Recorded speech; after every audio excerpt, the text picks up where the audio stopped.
Historically, Apple's new iPhones always get compared to Samsung's upcoming Galaxy S models, not the ones already on the market.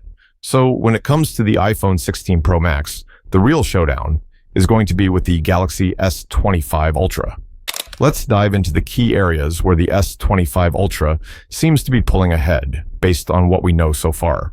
Let's start with the camera bump. It seems like every new flagship phone these days has a huge camera bump, and while the iPhone 16 Pro Max isn't the worst offender, it still sticks out.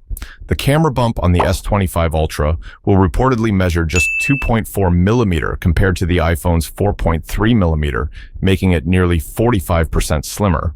And with both phones expected to have top-tier camera performance, Samsung's edge here is definitely impressive. Building on the slimmer camera bump, the S25 Ultra is also thinner than its predecessor, the S24 Ultra, at 8.2 millimeter thick. Compare that to the iPhone 16 Pro Max, which is slightly thicker, and you can see why Samsung's design is getting a lot of attention. They've managed to slim it down while still packing in all the tech and features as you expect from a flagship phone. Weight might not seem like a huge factor, but when you're holding a phone all day, it adds up. The Galaxy S25 Ultra is 8 grams lighter than the iPhone 16 Pro Max, and year over year, Samsung has cut 14 grams from last year's model. It's an impressive feat, especially when both phones have similar battery capacities. Now, let's talk about bezels. Samsung is taking thin bezels to a whole new level with the S25 Ultra.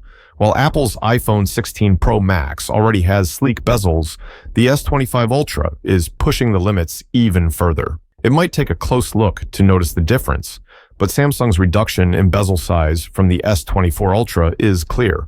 But before we continue, make sure to hit that like button and subscribe to the channel and hit the notification below to not miss any of our next videos. And let's continue. Apple's A-series chips have been dominating for a while now, but the tables are turning. Leaked benchmarks for the Snapdragon 8 Gen 4 show that the S25 Ultra is hitting over 10,000 points in multi-core tests. That's not only laptop-level performance, but it's also 18% faster than Apple's A18 Pro chip in the iPhone 16 Pro Max. Samsung and Qualcomm are no longer just catching up to Apple, they're surpassing them. The S25 Ultra is also leading when it comes to durability. It's continuing to use Gorilla Glass armor, which enhances outdoor visibility, makes colors pop, and offers excellent scratch resistance. The iPhone 16 Pro Max doesn't have this, giving Samsung's flagship an edge in overall durability. Samsung is also taking the lead in AI, thanks to its strong partnership with Google. While Apple is still catching up in the AI space, with many features not ready at the iPhone 16 Pro Max's launch, Samsung's AI capabilities are fully integrated and functional. This could be a significant advantage as AI continues to play a bigger role in smartphones. Finally, let's not forget about the S Pen. Apple still hasn't introduced anything comparable to Samsung's S Pen, which continues to set the S Ultra series apart. It's a versatile tool that adds a lot of functionality, and it's something the iPhone 16 Pro Max just can't compete with. That's it for now. Let me know your thoughts in the comments, and I'll see you in the next video.